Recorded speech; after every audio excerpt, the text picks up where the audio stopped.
les fleurs de grâce, Cannes Beach, la cité du soleil.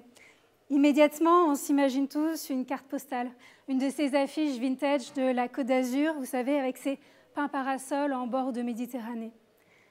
En réalité, il y a derrière ces noms des cités, des résidences avec des logements sociaux stigmatisés.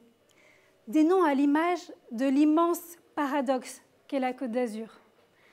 D'un côté, la plage de Galets de Nice, ses palaces, ses casinos.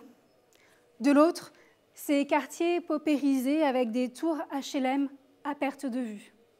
Cannes, la Croisette, son festival en ce moment même, et puis ces quartiers concentrés entre le littoral et les collines.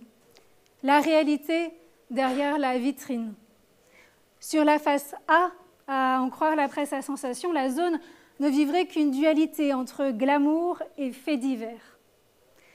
Les quartiers font plus souvent la une des journaux quand on parle de rixes, de trafic de drogue, de délinquance, quand des renforts de police sont arrivés. Les habitants sont les premiers à subir cette caricature, ils en sont doublement punis. Alors ce soir, on vous propose de découvrir la face B de cette Côte d'Azur. Sans angélisme, puisque la délinquance, le trafic de drogue existent et sont une des réalités et des préoccupations majeures pour les habitants de ces quartiers, mais reste le fait d'une partie minime de la population. Historiquement, des travailleurs sont venus exercer dans le bâtiment, dans la restauration, l'hôtellerie, pour ce tourisme si connu de cette région balnéaire. C'est une main-d'œuvre vitale. Le département compte le plus haut taux, le plus haut score, du nombre d'emplois touristiques dans la région. En ce moment, les hôtels accueillent plutôt une population, une clientèle aisée qui vient d'abord de Scandinavie, des États-Unis ou du Moyen-Orient. Et tenez-vous bien, ce chiffre d'affaires représentait en 2021 4,4 milliards de chiffres d'affaires pour le département.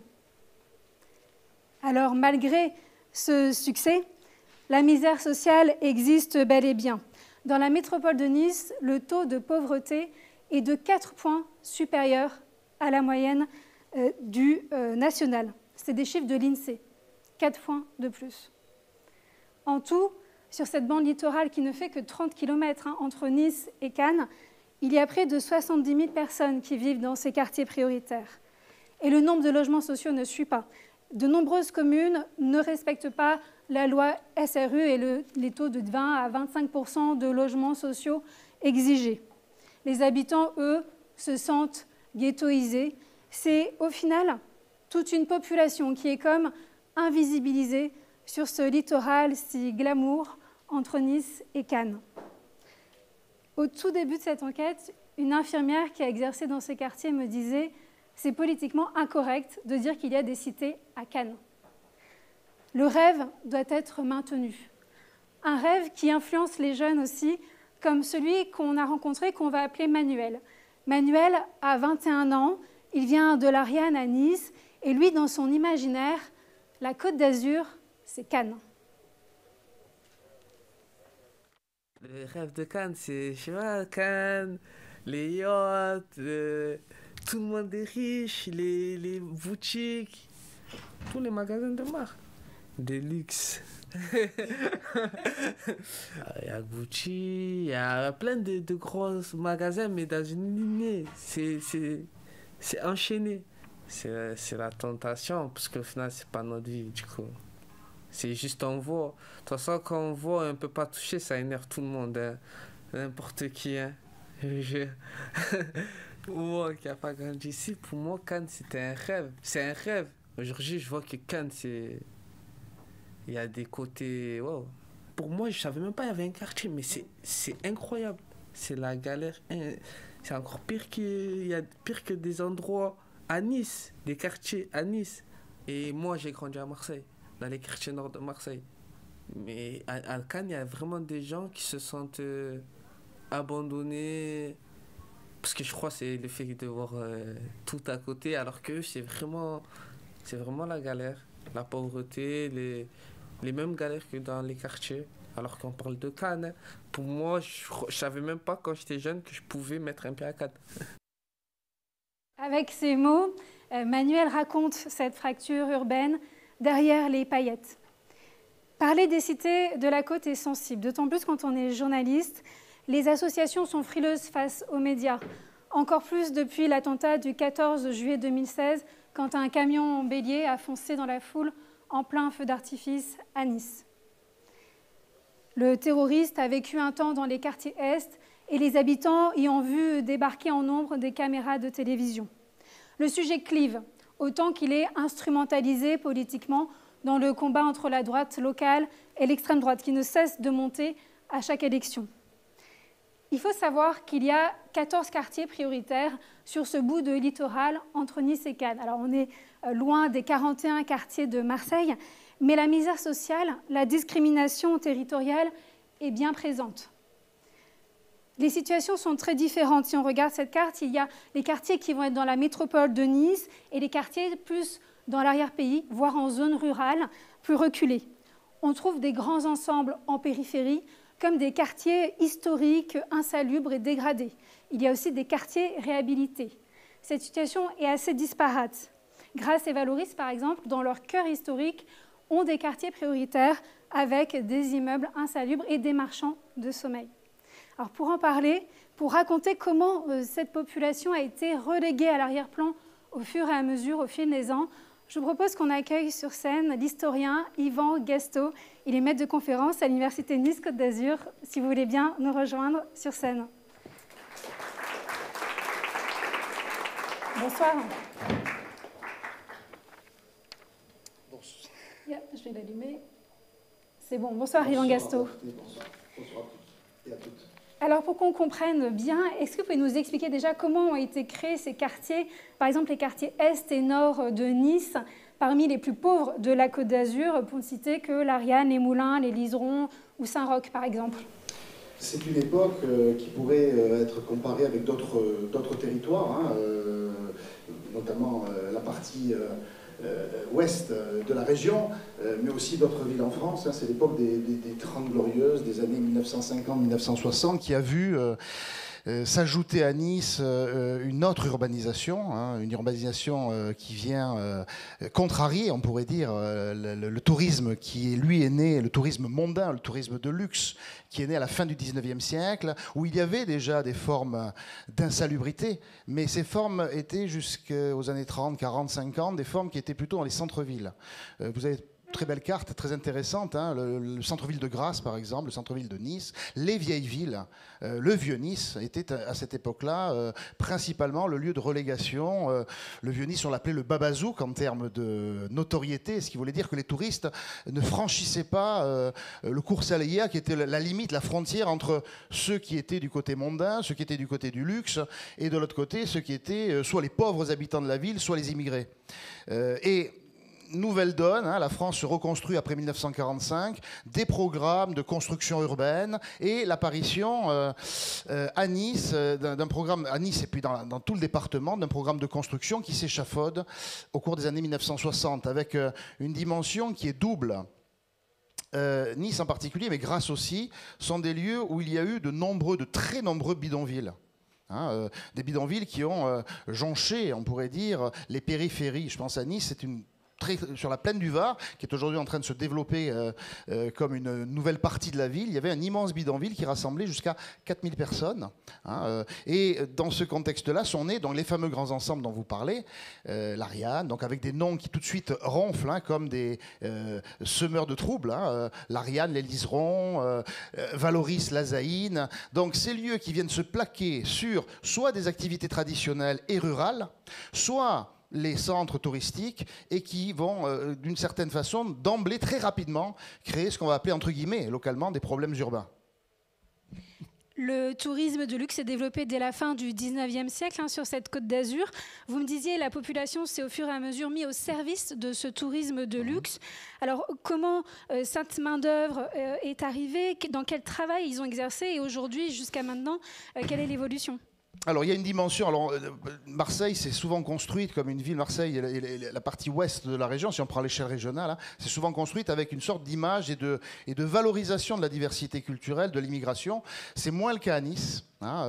Ou en tout cas, il y a une dimension supplémentaire qui est justement ce tourisme, ce cosmopolitisme, parce que c'est une forme de cosmopolitisme mondain, c'est-à-dire des étrangers, suédois, vous l'avez dit, américains, à un moment donné, anglais au départ, la promenade des Anglais, russes également, qui ont formé une forme de brassage par l'argent, par le luxe, par la mondanité, qui ont marqué le territoire. Et à la limite, on pourrait aller même jusqu'à la frontière. Vous arrêtez à Nice, on pourrait aller jusqu'à Monaco et Menton, d'une certaine manière. Et cette frange littorale qui parfois va aller jusqu'à Grasse, jusqu'à l'arrière-pays, dans certains cas, a provoqué une transformation profonde du territoire. Et dans cette langue de terre, alors la Côte d'Azur, elle va jusqu'où? On pourrait se poser la question. Certains disent Saint-Raphaël, d'autres disent jusqu'à hier, on pourrait discuter là-dessus, mais a constitué effectivement une forme de label, avec déjà quelque chose de caché dont on ne mettait pas en valeur la réalité, c'était justement ceux qui ont construit ces grands hôtels, ceux qui ont construit ces infrastructures touristiques, ces casinos, tous ces lieux qui vont devenir effectivement des lieux connus dans le monde entier,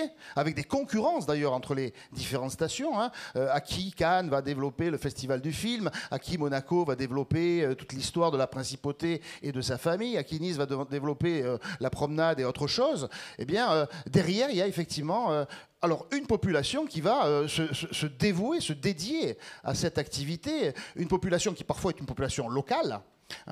N'oublions pas que Nice est une ville port qu'on a souvent oublié. C'était le port jusqu'en 1860 du Piémont. C'était la ville port de Turin. Et ce port qui n'était pas français, qui était piémontais à ce moment-là, était un lieu de forte activité de pêche, de forte activité ouvrière, de forte activité aussi rurale. Et ces habitants locaux sont devenus ensuite des employés, dans beaucoup de cas, du tourisme. La question portuaire s'est rapidement éloignée. On a plutôt... développer les activités portuaires du côté de Marseille, avec là aussi une réalité régionale. Et puis il y a la dimension migratoire. Migratoire de deux manières. Un exode rural, beaucoup de populations qui viennent des arrière-pays, jusqu'aux Alpes, les Hautes-Alpes et les Alpes de Haute-Provence, venant sur le littoral, c'est une forme de migration. Et puis enfin, une immense, importante immigration dès les années 1860, avec des questions d'identité que je n'ai pas abordées ici, mais enfin on pourra en discuter. Mais par exemple, cette immigration italienne, qui va, là aussi, pour beaucoup, alors venir parfois travailler dans les campagnes, mais aussi beaucoup travailler dans le tourisme. Pourquoi? Pour construire, pour devenir des ouvriers de chantier, ou alors pour devenir des domestiques dans les hôtels ou dans les restaurants et s'employer autour du tourisme. Et ça va fabriquer, dès la fin du 19e siècle, une forme de cosmopolitisme particulier, une forme de brassage particulier, avec finalement, globalement, en le faisant rapidement, trois entités: les locaux, les étrangers luxueux, on va dire, et les étrangers pauvres. Avec l'idée que ces groupes se côtoient de manière très épisodique, dans des zones tampons, contacts qui sont assez rares finalement. Et il me semble, vous l'avez très bien dit dans vos introductions respectives, il y a un territoire très fracturé compte tenu de ces dimensions-là, où finalement, pour valoriser le tourisme, qui est le cœur de l'activité, le cœur du réacteur de la Côte d'Azur, du label Côte d'Azur, il faut mettre sous le tapis ceux qui justement font tâche dans ce contexte-là. Peut-être beaucoup plus qu'ailleurs, et notamment à Marseille. Alors, la cité historique de cette Côte d'Azur, c'est l'Ariane, dont on voit peut-être une photo dans la vallée du Paillon. C'est une partie de l'Ariane qu'on voit. C'est une cité qui est non loin de l'incinérateur. Et aujourd'hui, les médias parlent davantage des liserons ou du quartier des Moulins à cause du trafic de drogue. Est-ce que vous pouvez nous raconter l'évolution de l'Ariane, de ces quartiers, avec votre point de vue d'historien, Yvan Gastaut? Alors, il y a une dimension qui renvoie au fait qu'on peut faire une histoire propre à chacun de ces grands ensembles, à chacun de ces territoires imbriqués dans les espaces urbains.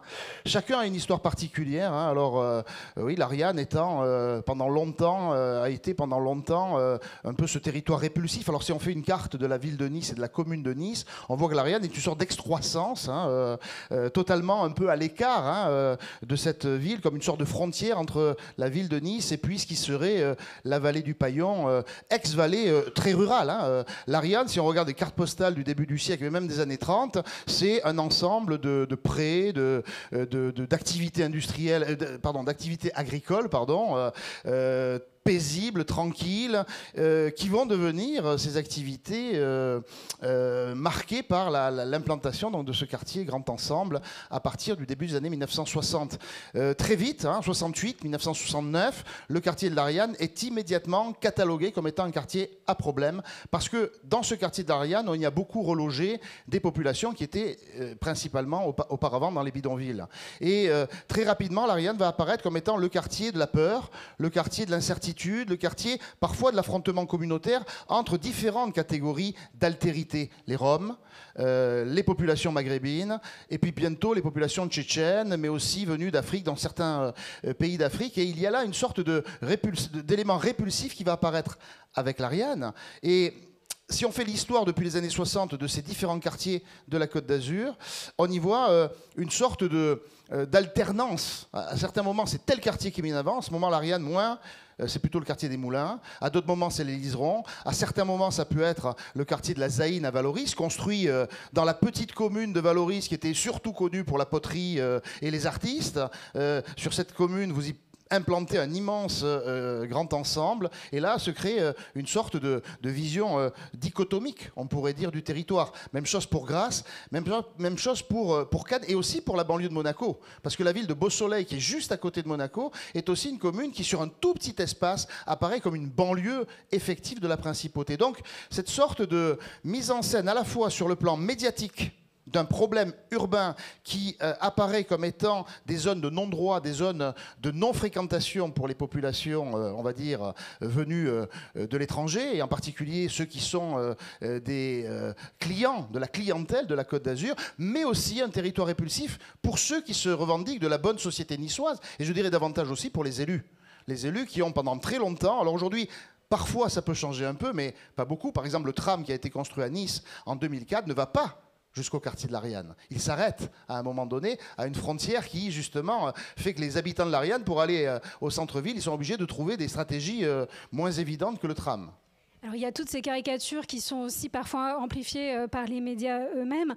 Et puis, on oublie certaines zones aussi. Des personnes sont d'autant plus invisibilisées plus on avance dans les terres. On oublie par exemple qu'il y a des quartiers prioritaires dans les villes de Grasse, Vence ou Carros, un peu plus dans la vallée du Var pour Carros, par exemple. Historiquement aussi, ça s'est développé au même moment ?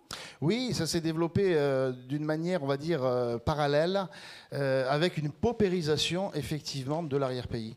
Me semble-t-il, le territoire est fracturé parce qu'il y a cette triple ancrage, on pourrait dire, dont j'ai parlé tout à l'heure, mais aussi donc, une frontière qui existe entre le littoral et l'arrière-pays. Aujourd'hui, quand on va dans certains villages, dans certaines communes plus retirées du littoral, dans les vallées, on y voit aussi des problèmes liés au logement, des problèmes liés à l'habitat, des problèmes sociaux qui peuvent mettre en scène le fait que beaucoup d'habitants de ces quartiers urbains périphériques, comme l'Ariane par exemple, ont été parfois amenés à se reculer, à se retirer d'une certaine façon vers des villages à proximité, mais quand même assez loin, créant dans ces villages, là aussi, des situations parfois de conflit, créant dans ces villages parfois des situations de difficulté à vivre. Et on voit que dans des communes de 1000 ou de 2000 habitants, il y a aussi cette thématique de la fracture, en quelque sorte. Alors, Gillette, par exemple, bon, Grasse est une ville beaucoup plus importante, où là aussi le tourisme est important. Mais dans des villages qui n'ont pas forcément d'attractivité mondaine, on voit émerger des populations qui, plutôt que d'avoir, qui refluent du littoral. Elles ont afflué au littoral et aujourd'hui elles ont tendance à refluer, pardon. Et alors, on est en plein festival de Cannes. Cette fracture se voit d'autant plus dans cette ville. On peut voir une photo de Cannes qui a été prise quelques jours avant le festival sur la Croisette avec ses magasins de montres et ses palaces. Et puis une photo plus de la réalité dans ce qu'on appelle le quartier de la Boca, donc derrière cette façade maritime, avec aussi de nombreux quartiers qui s'enchaînent. Alors, Yvan Gastaut, en tant qu'historien, est-ce que vous pouvez nous expliquer peut-être quel est ce lien entre le Cannes industriel qu'on ne connaît pas ou pas assez et ce Cannes de la Croisette en fait? Oui, la Côte d'Azur, notamment à travers les élus et la communication qui est faite par les structures qui défendent le tourisme le plus abondant possible, a constamment voulu laisser de côté, gommer la réalité industrielle qui existe néanmoins, même si elle s'est un peu atrophiée avec le rattachement, parce qu'il y a cette dimension historique qui est importante, c'est que Nice n'était pas pas française jusqu'en 1860. Et que quelque part, Nice et Cannes, c'est pas tout à fait pareil. Cannes a toujours été provençale, on va dire. C'était pas le cas de Nice, qui était piémontaise. Il y a aussi des formes de fractures territoriales dans ce cadre-là. Et la dimension industrielle qui néanmoins a existé, malgré cette dévotion au tourisme, est une dimension qui a souvent été cachée, délaissée. Par exemple, effectivement, toute la partie ouest de Cannes est une partie industrielle, est une partie populaire, est une partie ouvrière. Le quartier, vous l'avez dit, de la Boca, qui était un quartier d'usine, le quartier Ranguin, sont considérés comme des quartiers qui gênent les habitants de Cannes et les touristes. C'est-à-dire que c'est un peu du 2 contre 1. C'est que les Cannois, et notamment les Cannois qui viennent s'installer à certains moments de leur vie, souvent à la retraite, ou qui sont considérés comme des Cannois de souche, voient d'un très mauvais œil ces habitants des quartiers qui sont pourtant eux aussi des Cannois, mais qui ne sont pas vus véritablement comme des Cannois. Et la particularité de la Côte d'Azur, c'est qu'il y a des formes de très fortes proximités qui contrastent avec les très forts clivages qui existent. Et c'est là que parfois la cafetière déborde en quelque sorte, et que les violences ou les difficultés émergent. C'est le côté proximité qui est mal géré, mal pris en compte et surtout pas reconnu. L'invisibilité crée de l'amertume, crée de la tension et peut créer du ressentiment. Et dans ces quartiers de la Boca, l'industrie, c'était les verreries, si je ne me trompe pas. Les verreries, absolument. Alors là, les verreries, les industries de tabac à certaines époques, tous les quartiers maraîchers, les pêcheurs, l'activité portuaire qui a pu exister à Cannes à certains moments, un peu plus tard l'aérospatiale, et puis les chantiers qui ont été développés, les entreprises de transport public, qui d'ailleurs souvent ont été créées par des populations anciennement immigrées, notamment des Italiens devenus français ou devenus azuréens, qui ont d'une certaine manière ouvert les portes d'entreprises créées par des immigrés, mais dont les employés sont des immigrés de nouvelle génération. Et oui, le quartier de la Boca, c'est un quartier qui anciennement était très largement peuplé par les ouvriers. On n'imagine pas que Cannes a été pendant quelques années dirigé par un maire communiste, que Grasse a connu un maire communiste, que Beausoleil, en frontière de Principauté de Monaco, était aussi, à un moment donné, dans les années 70, des mairies communistes, tout simplement parce qu'il y avait beaucoup d'ouvriers qui étaient là, certains étant devenus français, ou français tout simplement, ont eu à donner leur vote à ces maires qui essayaient de faire en sorte que ces populations soient plus visibles. Ça n'a pas suffisamment œuvré, et on voit qu'aujourd'hui, cette dimension militante a un peu disparu. Alors il existe toujours des militants dans ce contexte-là, mais voilà, la fracture existe entre les deux parties de Cannes, par exemple, de Valoris, de Grasse ou de Nice. Et est-ce que ces écarts de richesse, ce fossé social, a pu faire amener vers le haut l'extrême droite, ce combat politique, cette radicalisation, en tout cas, des droites? Oui, il me semble que moi, on m'avait souvent posé la question, parce que bon, tous les médias, vous l'avez dit tout à l'heure, ont déferlé sur la Côte d'Azur au moment de l'attentat de Nice. Pourquoi Nice a-t-elle été soumise à cet attentat? Y a-t-il une explication? Comment comprendre la ville? Et effectivement, on peut comprendre, je ne sais pas si c'est un facteur d'explication absolue, mais il me semble que justement, plus le fossé est creusé entre les différentes composantes des villes. Alors, tout dépend de l'échelle à laquelle on se réfère. Est-ce qu'on se réfère aux villes, aux communes en tant que telles, aujourd'hui aux métropoles, aux départements, à la région? Il y a une dimension d'échelle à prendre en compte. Mais si on reste au niveau des communes, on se rend compte effectivement que, si on prend le cas de Nice par exemple, il y a une clé d'explication dans l'incapacité des élus à prendre en compte et à faire du sens commun, on pourrait dire, à fabriquer la possibilité aussi de valoriser les populations qui existent et qui vivent dans certains quartiers, qui ne sont pas, à mon sens, suffisamment mis en avant, suffisamment valorisés, suffisamment aidés, suffisamment pris en compte, face à l'injustice qui peut être provoquée par l'accent, c'est plus qu'un accent, c'est l'intensité qui est mise pour faire en sorte que, les touristes de luxe soient accueillis,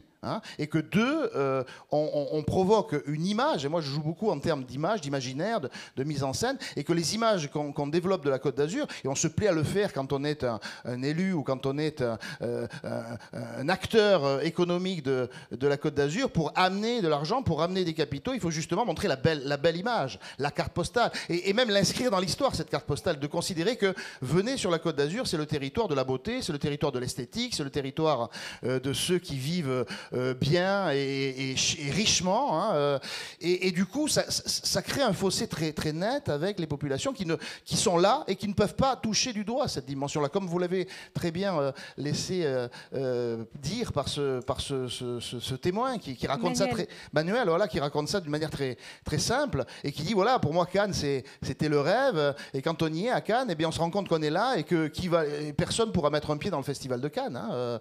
Personne n'aura contact à Monaco avec le palais ou avec le casino, ou alors ce sera en créant le scandale ou en créant la controverse, et donc quelque part c'est un territoire où chacun doit rester à sa place, et notamment ceux qui ont le moins de chances de pouvoir accéder à tous les espaces, et c'est cette dimension qui me semble être très particulière à la Côte d'Azur. Et ces quartiers ont été aussi instrumentalisés politiquement. On voit l'extrême droite qui monte. Oui, j'ai pas répondu sur cette question, excusez-moi, mais c'est vrai que Nice et la Côte d'Azur a été le terrain de formation des identitaires.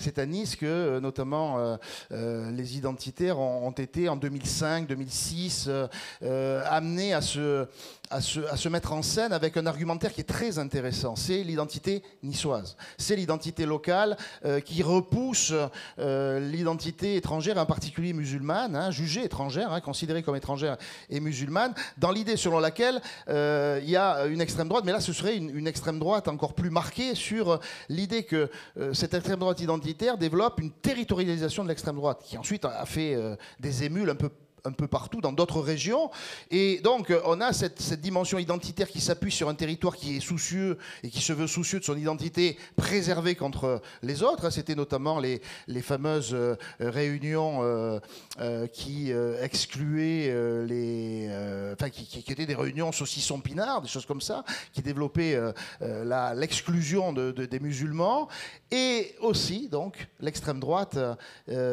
classique, on pourrait dire, hein, plus politique, c'est-à-dire le fait qu'avant Christian Estrosi, le maire de Nice, était Jacques Perrat, l'avocat, qui avait été un compagnon de route très longtemps du Front National et de Jean-Marie Le Pen. C'était aussi toute cette mémoire que beaucoup revendiquent de Jacques Médecin, qui était dans les années 60 et 70 sur de baron de la Côte d'Azur dans sa globalité, et qui ne faisait pas de doute sur ses accointances avec l'extrême droite. C'est une forme de racisme qui, quelque part, s'est beaucoup imprégné du territoire. Un racisme qui prend différentes formes. C'est-à-dire un racisme d'abord d'une extrême droite qui a pris une forme très importante, d'ensuite des identitaires qui ont pris une forme plus originale, on pourrait dire, et aussi un racisme des élus, il faut bien le dire, de la droite, voire même de la gauche, qui développe des formes de violence également à l'égard de l'immigration. Hein. Je n'ai pas besoin de vous faire un dessin pour montrer comment est-ce que les élus locaux ont parfois des discours qui fleurent avec l'extrême droite labellisée, on pourrait dire. D'autant plus dans cette zone frontalière. Merci beaucoup Yvan Gastaut. Je vous propose qu'on se retrouve pendant le débat. Merci à vous.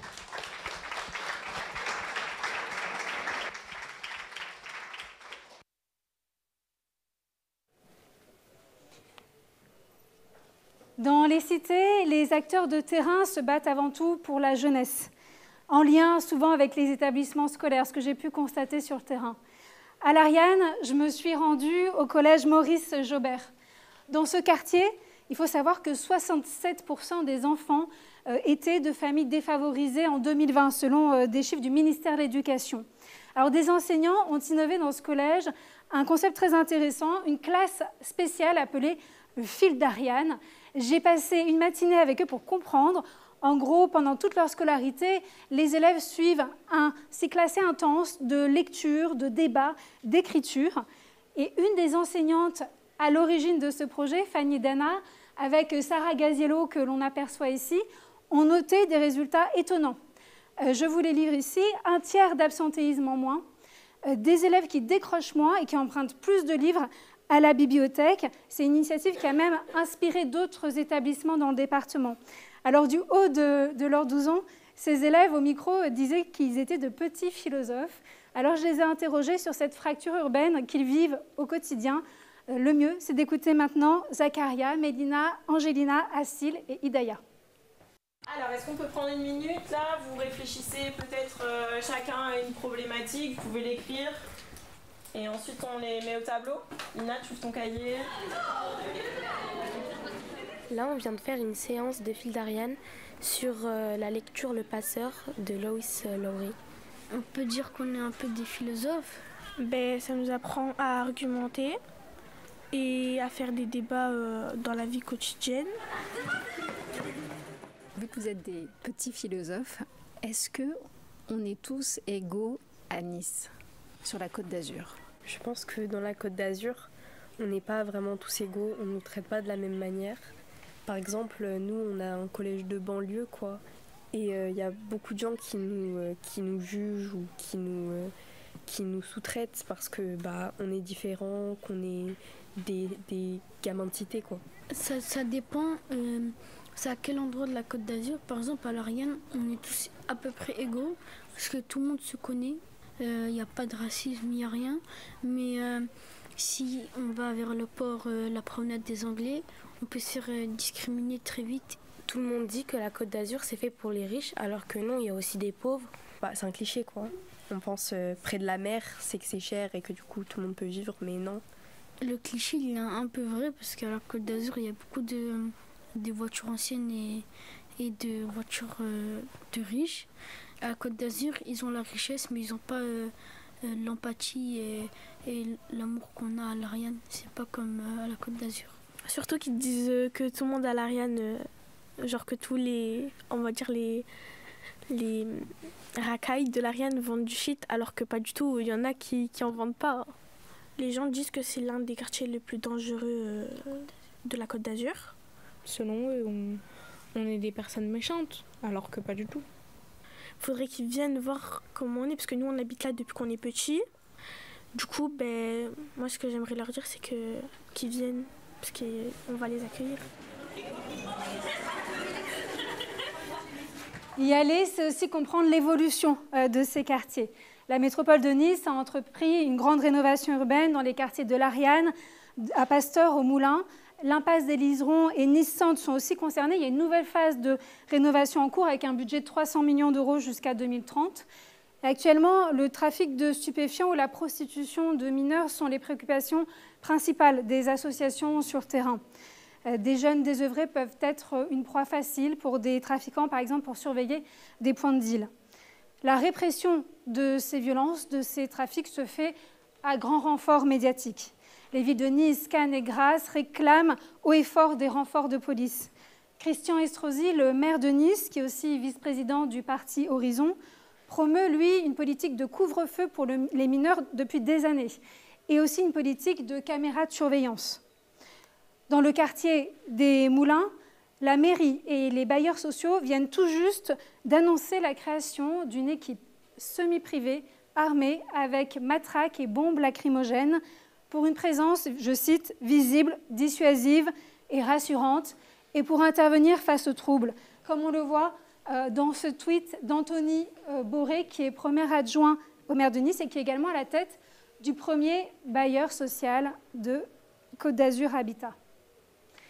Éric Ciotti, le député, lui à la tête des Républicains, a lancé une proposition dans la presse, vous l'avez peut-être entendu. Il rêve de verrouiller les quartiers jour et nuit par les forces de l'ordre et dénonce l'action qu'il juge insuffisante du gouvernement. Alors, fin mars, dans le quartier des Moulins, la préfecture des Alpes-Maritimes n'a pas manqué de rappeler toutes ces interventions à Éric Ciotti. Ils ont fait plus de 400 opérations et 1000 interpellations dans ce quartier des Moulins où l'opération Place Nette se déroule en ce moment. Donc on a la démonstration de force d'un côté et la prévention de l'autre avec l'immense travail des éducateurs de rue. La ville de Nice indique déployer une trentaine d'éducateurs de rue et soutenir une vingtaine d'associations, mais de nombreuses associations dans le département m'ont confié avoir très peu de moyens pour exercer dans ces quartiers ghettoisés, pour aider ceux qu'on appelle les invisibles. Alors les invisibles, ça vient d'un terme technique, les NEETs en anglais, c'est un acronyme qui veut dire les jeunes ni en formation, ni employés, ni donc scolarisés, les jeunes de l'ombre, si vous voulez. Alors à Nice, j'ai rencontré Jean-Louis Chaline, chef de service et de la prévention spécialisée au sein de l'association Agir pour le lien social et la citoyenneté. Ils sont installés depuis 12 ans dans les quartiers est de Nice. Il va vous dire ce qu'il pense de ce terme. Les invisibles, c'est un bien vilain mot pour parler des jeunes qui sont dans rien, qui sont donc ni en emploi, ni en scolarité, ni en formation, qui sont en panne en fait. Et notre objectif, c'est de les réinscrire dans une dynamique, quelle qu'elle soit. L'objectif, bien entendu, lointain, c'est l'insertion, notamment professionnelle, mais pas seulement. Mais l'idée, c'est de les redynamiser, de les mettre dans un parcours à leur demande, toujours, c'est important, et de les accompagner là-dedans en les motivant, en fixant avec eux des objectifs réalistes et réalisables, et de les accompagner sur ces objectifs-là. Les jeunes sortent pas beaucoup du quartier, les filles sortent davantage du quartier parce qu'elles ont moins de place sur les espaces publics de leur quartier de résidence. Elles sont pas toujours les bienvenues, leur place n'est pas facile à occuper, donc elles ont une facilité, une tendance à quitter le quartier beaucoup plus facilement et beaucoup plus tôt que les garçons. Les garçons, eux, sortent beaucoup moins, sont quand même beaucoup plus présents sur leur quartier parce que c'est là qu'ils ont une place, c'est là qu'ils existent, c'est là qu'ils connaissent les codes, c'est là qu'ils sont reconnus, respectés. Donc du coup, c'est un peu compliqué d'aller investir des quartiers différents qui ont d'autres codes, d'autres normes, d'autres populations et dans lesquels ils n'ont pas forcément l'image et la place qu'ils occupent ici. Je finis pour vous. Les accompagner, c'est parfois aussi leur trouver des activités pour sortir du quartier. Les problèmes de mobilité sont un enjeu crucial dans ces zones. Yvan Gasto, l'historien, l'a évoqué tout à l'heure. Il n'y a pas de tramway qui va du littoral jusqu'à l'Ariane ou au Liseron. Un projet avait été annoncé, mais il n'en est qu'à la phase d'étude. Et sortir de son quartier a un coût. Certains prennent le risque de ne pas payer et ne sont pas assez informés d'abonnement, prennent de mauvaises habitudes ensuite. En enquêtant, j'ai découvert un phénomène. Certains jeunes de Nice surendettés avant même d'avoir 18 ans à cause de dettes, d'amendes qu'ils ont pris dans les bus, le tramway pour aller à la plage ou dans une commune voisine. De simples amendes au départ, mais jamais payées par les familles qui ne pouvaient pas, accumulées, majorées au fil du temps. C'est le cas de Manuel, vous savez, ce jeune désillusionné sur Cannes qu'on a entendu au début. Il est à la recherche d'emploi en ce moment. Il essaye de ne pas reproduire le schéma familial, c'est-à-dire la plonge ou le bâtiment pour les hommes. Mais aujourd'hui, il fait partie de ces jeunes surendettés, notamment à cause de ces amendes impayées dans les transports de Nice ou dans les trains SNCF. Les montants peuvent être faramineux. C'est ce que j'ai confirmé avec des éducateurs de rue et aussi avec un agent du Trésor public. Mais le service de recouvrement des amendes n'a pas voulu me communiquer les données sur ce phénomène ni accepter d'interview. Alors, je vous propose qu'on écoute le témoignage de Manuel. Moi, personnellement, j'ai jamais payé, du coup, que ce soit train, TGV, tout ça, ce qui engendre des amendes, ce qui est pas bon. Beaucoup d'amendes. Ça parle en 5 chiffres quand même. Ça fait des années, depuis que j'ai 12 ans. Aujourd'hui, j'en ai 21. Ça, presque en 10 ans, c'est un peu normal. Et vous pouvez pas payer? Et non. Mais oui, même question de quand j'ouvre un compte bancaire et j'ai des saisies, du coup. C'est des choses des amendes que j'avais depuis que j'ai 12 ans. Aujourd'hui, je vais travailler, ils vont me prendre de l'argent. Je vais toujours me sentir redevable, quoi qu'il arrive. Quoi qu'il arrive, il se sentira toujours redevable. À ses côtés se trouve Cécile Scotto, une niçoise, éducatrice spécialisée de l'association ALC. Alors elle, avec ténacité, elle fait le lien avec les banques, avec le Trésor public pour essayer de régler ces situations, d'échelonner les paiements, de faire annuler parfois des majorations lorsque les amendes sont très anciennes.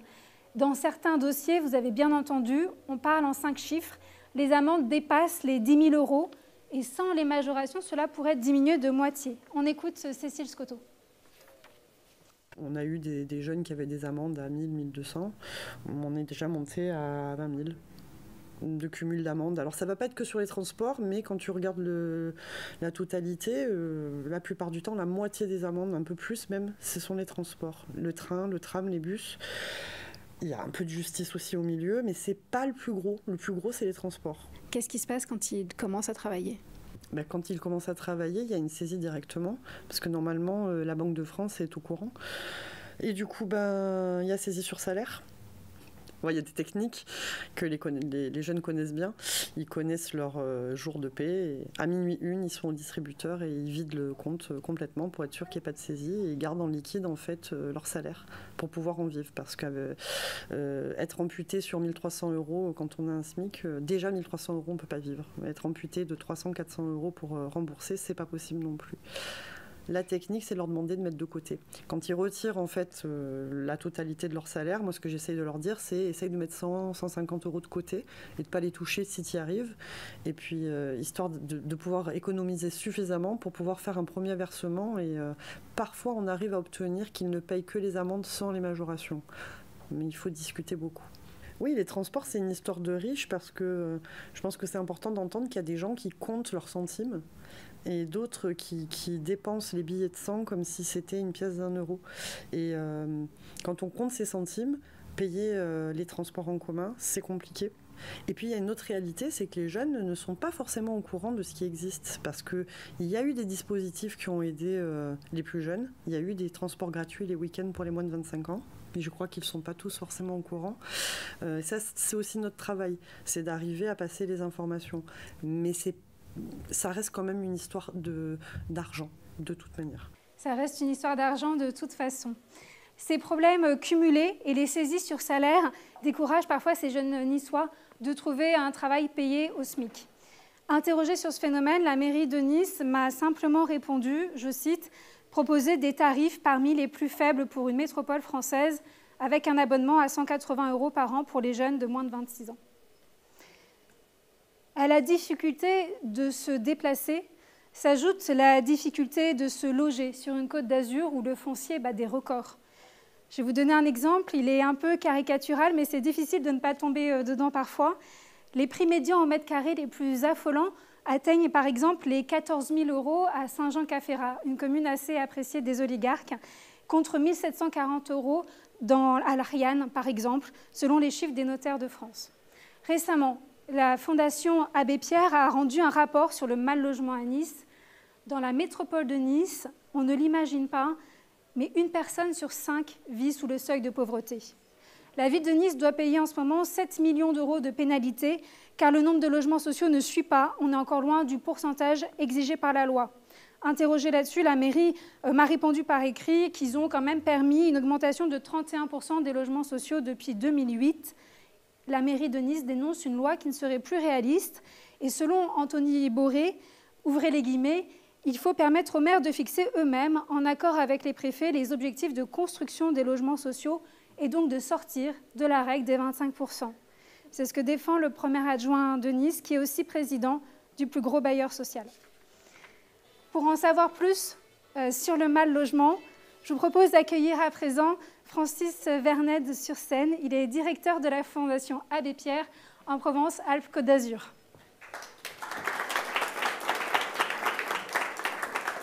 Bonsoir Francis Vernède. Bonsoir. Merci d'être venu avec nous ce soir. Alors, comme ce n'est pas aussi grand que les grands ensembles de la Courneuve en Seine-Saint-Denis ou les quartiers nord de Marseille, on connaît mal la situation à Nice. Vous y étiez hier parce que la Fondation Abbé Pierre a décidé de s'y implanter face à la paupérisation qui grandit à Nice. Est-ce que vous pouvez nous expliquer ce qui vous a frappé, vous, en découvrant ce territoire ? Pour partie, il y a certains des chiffres que vous avez énoncés. Donc, 1 personne sur 5, ça fait 78 000 personnes. Enfin, sous le seuil de pauvreté. Sous le seuil de pauvreté, pardon. Donc c'est énorme. On l'a dit aussi, le collègue historien l'a pointé, c'est beaucoup de disparités. Donc c'est un territoire avec beaucoup de contrastes qui sont malheureusement toujours au détriment des personnes mal logées. Nous, à la Fondation Abbé Pierre, on a cet axe, on a cet angle. Quand on a décidé de se dire que le territoire de la métropole, ça devenait une zone prioritaire pour nous, c'est parce qu'on a vu qu'il y avait beaucoup de voyants qui étaient au rouge. Donc il n'y a pas suffisamment de logements sociaux. Ça tombe bien, dans le parc privé, c'est là où c'est le plus cher quasiment. On a des chiffres qui atteignent ceux de Paris. Du coup, ça pose quand même beaucoup de questions. Donc, on a beaucoup de personnes qui sont pauvres, on a très peu de logements sociaux et le parc privé qui est très cher. Qu'est-ce que ça fait ? Ça fait un appauvrissement massif. Le premier poste de dépense des ménages, en général, ce qui coûte le plus cher pour vivre, c'est de se loger. Quand on est dans une ville où on ne vit pas grand-chose avec des loyers très élevés, on doit faire des choix catastrophiques. Et nous, une des particularités de Nice qui nous a vraiment choqués et on a fait aussi des visites sur le terrain. On a une réalité frappante. Nice est la ville de France où il y a le plus gros taux de suroccupation. Vous savez, quand un logement est très cher et moi et ma famille on aurait besoin d'un 5 pièces, c'est beaucoup trop cher, on va se rabattre sur un 4, un 3, des fois un 2 pièces. Et la suroccupation, ça génère aussi beaucoup de difficultés de santé, de suivi de scolarité, etc. Et à Nice, il y a 3 fois plus de gens en suroccupation qu'en France en moyenne. C'est 15% des gens à Nice qui vivent dans des logements suroccupés, donc dans des conditions indignes finalement. Alors, il y a un taux de pauvreté important qui tranche avec le faste et le bling-bling de la Côte d'Azur. Les quartiers de l'Ariane et des Moulins font partie des quartiers les plus défavorisés de la région. Notamment, vous pointez dans ce rapport la résidence sociale Nicéa, alors qui vient de sortir de la liste des quartiers prioritaires, mais vous indiquez que cette résidence Nicéa était le plus pauvre des quartiers prioritaires de France. Expliquez-nous cette situation. Alors c'est une toute petite ligne de notre rapport effectivement qui a attiré beaucoup l'attention. C'est une résidence un peu particulière qui a accueilli des personnes, des travailleurs immigrés en situation de retraite. Et du coup, il y a un taux explosé comme ça de pauvreté très fort, très marqué. Avec, vous voyez là, le type d'endroit et de résidence et de zone dont on ne veut jamais entendre parler.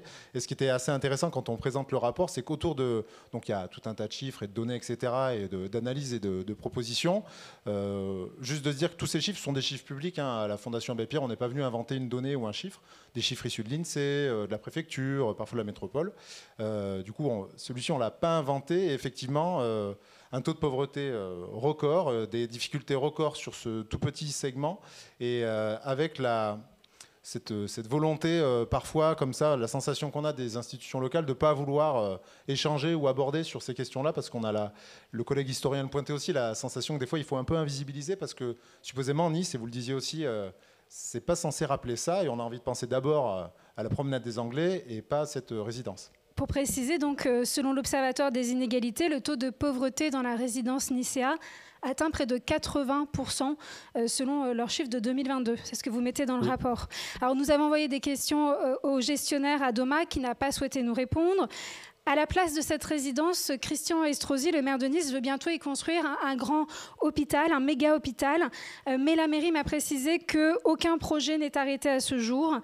Pour apporter un peu de contradictoire, la ville de Nice assure qu'elle prendra sa part au moment du relogement pour accompagner le relogement, les compensations des habitants. Je cite, « Cette opération ne baissera pas le nombre de logements sociaux et la compensation permettra une offre nouvelle en évitant de concentrer une population précaire dans le cadre d'une approche globale et de mixité sociale. » Alors justement, mixité sociale, qu'est-ce que vous en pensez, vous, à Nice ? Alors, à la Fondation Abbé Pierre, on ne fait pas de politique. Voilà. Du coup, nous, on serait, le concept de mixité sociale nous parle pas toujours très bien. À Nice, on l'a dit, c'est une ville de contraste. Enfin, le territoire est une ville de contraste très fort, très marqué, où il y a effectivement des zones tampons dans lesquelles les populations vont se croiser ou se rencontrer, parfois dans les transports en commun avec les conséquences que ça, vous avez pu évoquer. Tout sera une histoire de développement et de déploiement de la politique publique. Il faudra être attentif. On sait que parfois le diable se cache dans les détails. Donc sur les opérations programmées pour sortir de la difficulté de cette résidence et pour y faire un super hôpital, parce que par contre tout est super à Nice. La certitude, c'est qu'il faudra regarder attentivement. Et nous, à la Fondation Abbé Pierre, c'est aussi pour ça qu'on essaie d'être présent très régulièrement sur le terrain. C'est pour pouvoir, à la fois avec des associations qui nous permettent d'être en lien avec des personnes qui nous expriment aussi ce qui se passe, de pouvoir rapporter parfois aux élus dont on a la sensation qu'ils sont partiellement à l'écoute d'une partie des habitants du territoire, sachant que nous, notre prisme, ce sont les mal logés d'abord, et malheureusement, ils sont nombreux. Alors sur la Côte d'Azur, il manque près de 50 000 logements sociaux. C'est 33 communes qui doivent payer des indemnités cette année, dont Grasse, Valoris et Nice. Il y a la carence des logements sociaux, mais aussi l'insalubrité quand ils n'ont pas été rénovés. Que constatez-vous à la Fondation Abbé Pierre sur cet habitat indigne ? Alors l'habitat indigne, du coup, c'est, pour le dire très rapidement, parce que c'est un peu technique, parce qu'il y a l'indignité, l'insalubrité, c'est des taudis. C'est des appartements dans lesquels il y a de la moisissure, des problèmes d'aération, des fois des problèmes de fissures, des problèmes de conduite d'eau, etc. Donc c'est des endroits dans lesquels, supposément, on se dit que dans la 6e puissance mondiale, puis dans un territoire qui, malgré tout, a beaucoup de richesses aussi, parce que ce tourisme génère Donc ça nous pose des questions de ruissellement parfois.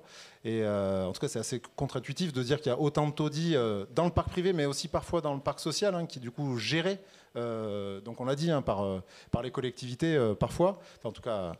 Du coup, ce qui est sûr, c'est qu'il y a de l'habitat indigne aujourd'hui à Nice et qu'on a la sensation, donc il y a des taudis, que la prise en compte de cette problématique, si on n'en parle pas suffisamment, on a du mal à mettre des politiques en face, etc., qui soient suffisamment précises et impactantes, parce que c'est la question de la précision. Pour la résorption de l'habitat indigne, c'est pas à grands coups de mesure ou de saupoudrage, il faut y aller quartier par quartier, il y a des méthodes à élaborer.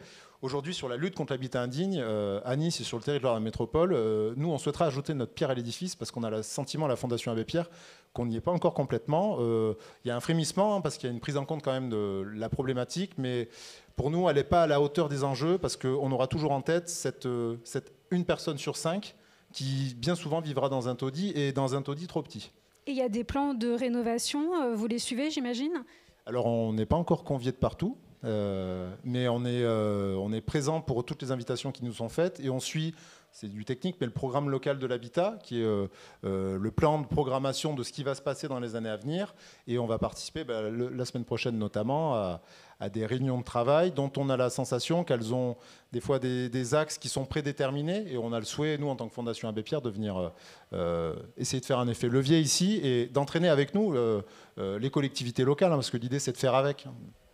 Vous disiez tout à l'heure, parfois quand on doit choisir et qu'on ne peut pas payer le logement, il y a des choix catastrophiques qui sont faits. Parfois tout dégringole jusqu'à ne plus avoir de logement. Qu'est-ce que vous avez constaté, Francis Vernède ?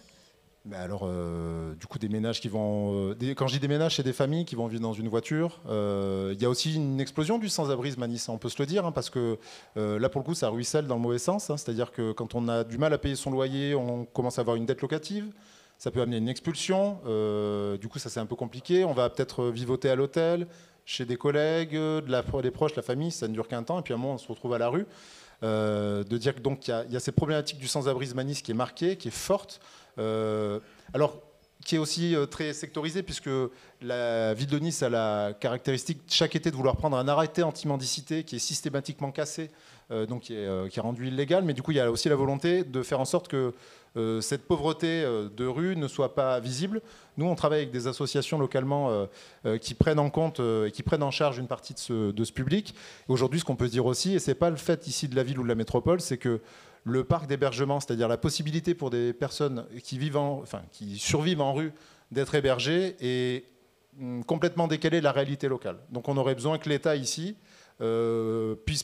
finance de nouvelles places d'hébergement. Je vous remercie, Francis Vernède. On se retrouve en deuxième partie pour poursuivre l'échange.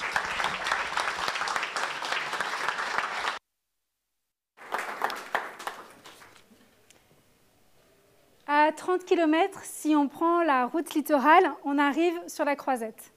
À Cannes, connu pour ses hôtels de stars, le Carlton ou le Majestic. Derrière cette façade de bord de mer se trouvent des barres d'immeubles, des quartiers entiers qui se succèdent jusqu'aux collines, qu'on appelle la Boca Nord. Dans la Boca Nord, il y a un grand quartier prioritaire dans lequel se trouvent les zones de Ranguin, La Frayère. La ville de Cannes vient tout juste de sortir de la liste des villes carencées en logements sociaux.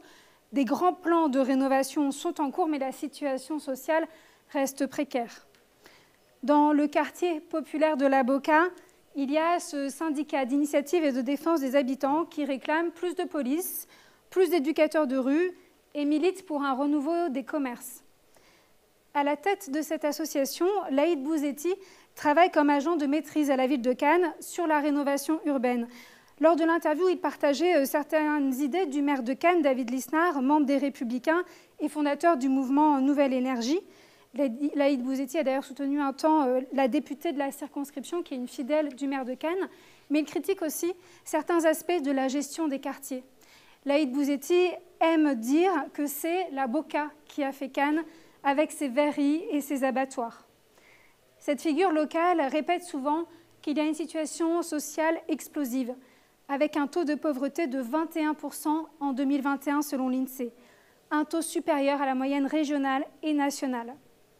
Ce comité d'habitants s'inquiète aussi de la hausse des violences liées au trafic de drogue et réclame plus de sécurité, même s'il est conscient, je cite, que la police ne peut pas tout faire, il faut plus de politique sociale. Aujourd'hui, on rénove, mais on ne solutionne pas le fond du problème, nous dit-il. Alors pour comprendre la situation, j'ai pu consulter des documents, des rapports sur la situation dans certains quartiers de la Côte d'Azur, dont ceux de Cannes, depuis 2020, grâce à une source qui souhaite rester anonyme. Dans les faits marquants, dont une partie est sortie dans la presse, de septembre à novembre 2023, le quartier de la Frayère à Cannes, la Boca, a été marqué par une guerre de territoire pour le trafic de drogue, avec des violences, des coups de feu, des interventions de CRS. Les habitants ont témoigné d'une rivalité avec des trafiquants de Toulon. La mairie et le procureur ont organisé ce qu'ils appellent des opérations coup de poing et une trentaine d'interpellations a été menée. J'ai sollicité la ville de Cannes pour avoir une interview au téléphone, notamment avec Thierry Migoul, qui est le directeur de cabinet de David Lisnard. Thierry Migoul insiste sur la transformation de Ranguin et de la Frayère et raconte leur vision de la politique de logement social qui doit être plus diffuse. On l'écoute. À l'époque, ils étaient concentrés sur le secteur de Ranguin et de la Frayère, d'où cette paupérisation. En fait. Chronologiquement, Ranguin avait à l'époque un commerce qui était en déshérence totale. Il y a eu une reprise en main de ce quartier et là, on est sur l'acte 2 de la Frayère et aujourd'hui, c'est 30 millions d'euros qui sont fléchés sur la Frayère. Vous le savez, notre ville est dense en termes urbains. Hein. L'expression, c'est reconstruire la ville sur la ville. Il va y avoir une livraison prévue septembre-octobre de logements sociaux. On va en créer sur République, mais on en a créé aussi sur les contreforts de la Californie, des logements sociaux avenue de Valoris, par exemple. On aide financièrement, parce que ça nous intéresse aussi d'avoir du logement social en plein cœur d'immeuble, sans que l'immeuble soit à 100% logement social. Et ça va dans le sens de plus de mixité, c'est ce que l'on recherche. Des logements sociaux à République dans le centre de Cannes et sur les contreforts de la Californie. La Californie, c'est une colline très huppée où se trouvent des villas de luxe mythiques et de milliardaires. En bas du quartier de la Boca, au centre, on va avoir un hôtel 4 étoiles, me disait Thierry Migoul.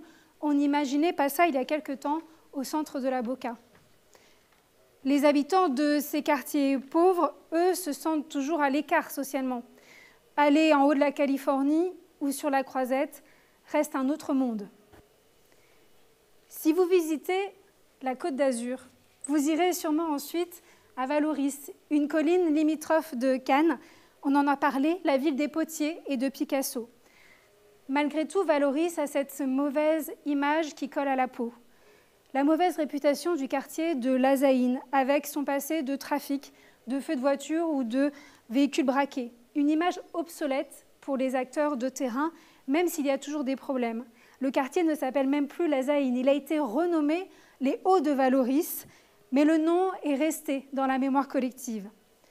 Depuis, la situation a évolué. 2 tours ont été abattues, 10 restent encore.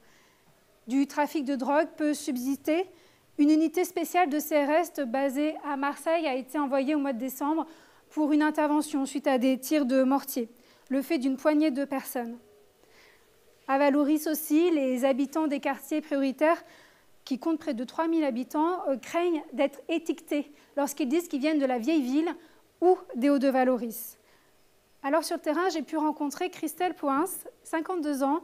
Elle est assistante sociale en milieu scolaire à Valoris-Golfe-Juan et depuis 30 ans, elle constate cette invisibilisation des populations. On l'écoute. Quand je parle de Valoris, on me dit oh, « c'est génial de travailler à Valoris, c'est la ville des potiers, c'est la ville de la culture, c'est la ville de Picasso ». Alors, et quand je leur parle de moi, ma vie au quotidien, au collège, j'ai l'impression qu'on ne parle pas de la même ville.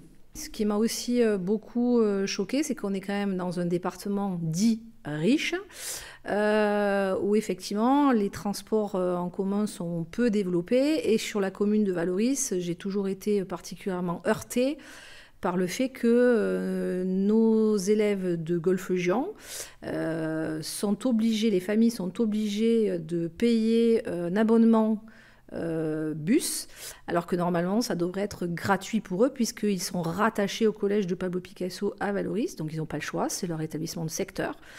Donc la logique voudrait que leur transport scolaire soit pris en charge par la mairie. Puis j'ai envie de dire que moi ce qui m'a choqué, c'est qu'on est quand même sur la Côte d'Azur, on a la mer qui est à côté et on a une recrudescence importante de nombre d'enfants qui ne savent pas nager à l'entrée en 6e.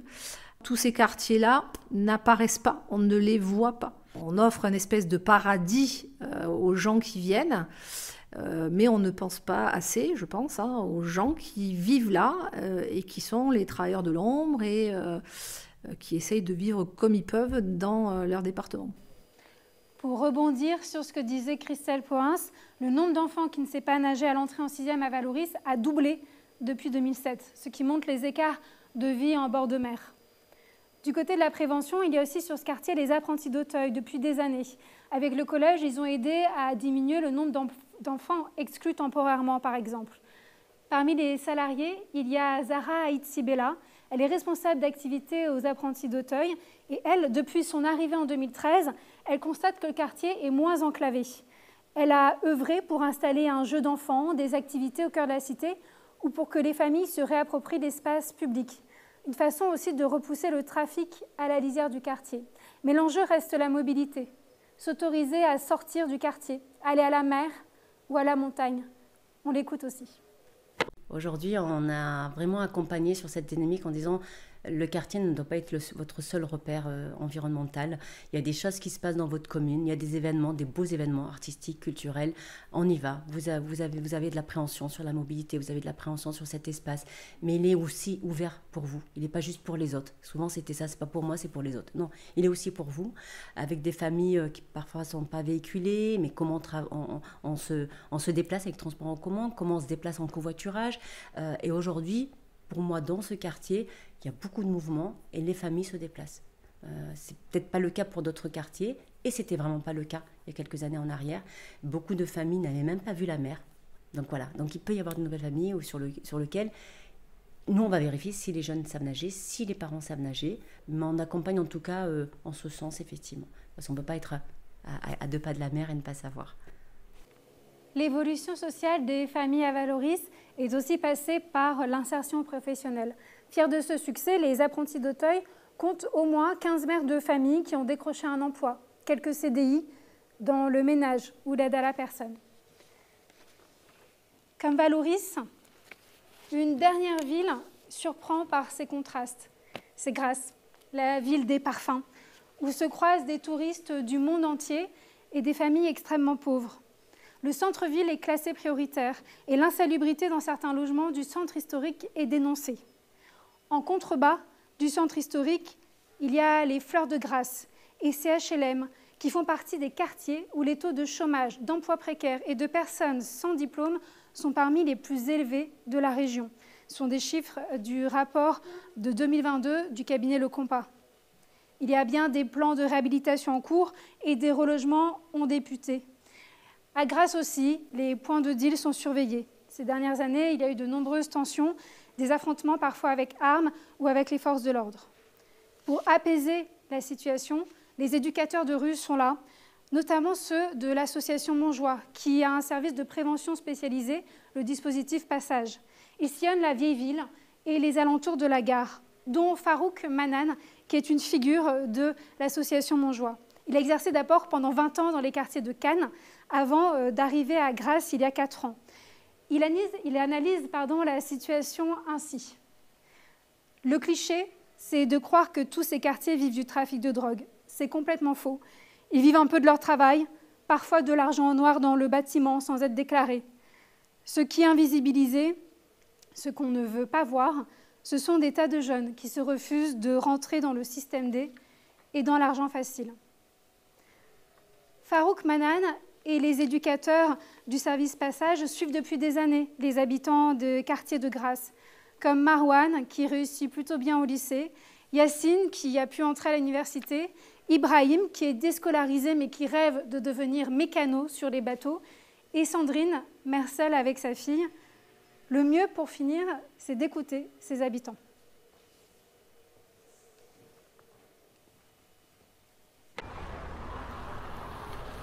Je m'appelle Marwan. Mes parents m'ont plutôt bien élevé. Je suis content, je suis très fier. Même je dirais que j'ai reçu une très bonne éducation, car elle me pousse à aller au travail. Les études, c'est le seul moyen de s'en sortir, car comme nous sommes dans les quartiers, et j'ai pas envie de tomber vers la délinquance. Et même eux essaient de m'écarter de la délinquance et me disent de réserver les études. Mais c'est plutôt une bonne chose. C'est quand même un bon moteur pour moi pour me motiver de réussir mes études. Nous sommes actuellement aux alentours de la gare SNCF de Grasse, donc zone principale de transit, où notamment nous avons l'été les touristes qui viennent. Tout le temps je dis ici c'est une ville de touristes, que les touristes. Sinon pour nous il n'y a rien. Ah, vous appelez comment? Sandrine, on est en HLM, mais bon, l'appartement elle est nickel, mais l'environnement en bas, quand vous descendez en bas, vous n'avez même pas envie d'être en bas en fait. Il y a beaucoup de HLM par ici. Il n'y a aucune activité, rien. Tout se passe en centre-ville. Ici aussi, on aurait dû faire des trucs pour motiver un peu les jeunes, pour qu'ils arrêtent de venir brasser en dessous de ma maison, vous voyez. Bonjour, je m'appelle Ibrahim, j'ai 16 ans. Je suis en France depuis 1 an et demi. Et voilà. J'imaginais genre France, c'est, je sais pas, c'est le paradis comme... Parce que tu vois, quand j'étais au bled, il y a des gens qui disent la France c'est le paradis, on dirait, je sais pas quoi, là, vas-y. Et après, quand je venais à Grasse, genre c'est normal. Genre il y a des gens comme moi, il y a des gens, voilà, tu vois. Il n'y a rien à Grasse, il n'y a pas de plage, il n'y a pas de fêtes, il n'y a pas beaucoup de fêtes, voilà. C'est une ville assez chouette, à vrai dire, mais qui a des défauts, des gros défauts. Yacine, vous êtes étudiant. Quand vous dites que vous venez de Grasse, comment réagissent les gens? Ils nous voient comme des gens de quartier, quoi. Des banlieusards. On est mal vus, quoi. Des Grassois, quoi. Il y a un très gros écart de richesse entre Cannes, Nice, Grasse, etc. Surtout si on vient de banlieue. Il y a les riches, il y a nous, on se dit bonjour cordialement, et encore. Et après, eux c'est eux et nous c'est nous. Il n'y a aucune mixité, il n'y a aucun mélange. Parce qu'en fait, c'est la French Riviera, c'est le bling bling, c'est le m'as-tu vu, c'est le... Tout le monde veut se montrer ici, hein. Alors que personne n'a rien. Et même les gens qui n'ont rien, ils veulent se montrer. Donc, c'est un paradoxe. Un paradoxe alors que les Alpes-Maritimes s'apprêtent à accueillir des millions de touristes cet été. Sur le terrain, la quasi-totalité des acteurs rencontrés, des dizaines, ont tous fait le même constat. Une paupérisation de plus en plus forte depuis le Covid et l'inflation, des mères seules, isolées, avec enfants de plus en plus précaires, et une hausse de demandes alimentaires, avec cette phrase qui me hante encore et qui surprend toujours quand on parle de la Côte d'Azur, les gens ont faim.